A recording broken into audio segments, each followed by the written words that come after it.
Here's how to buy $500 eGift card on Tory Burch. First, open up any web browser and head over to toryburch.com. Log into your account. Now scroll down and find the option of gift card. Here under eGift card, find the option of get started.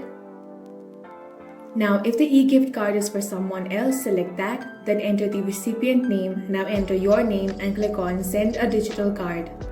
Then on the next page, you will have to choose the gift card design. Once you have selected it, click on continue to gift card amount.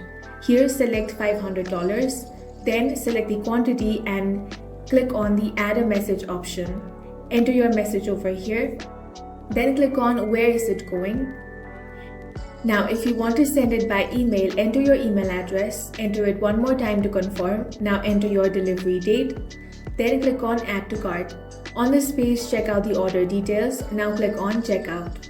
Here you want to select your preferred payment method, then enter all the required details. Now click on place my order.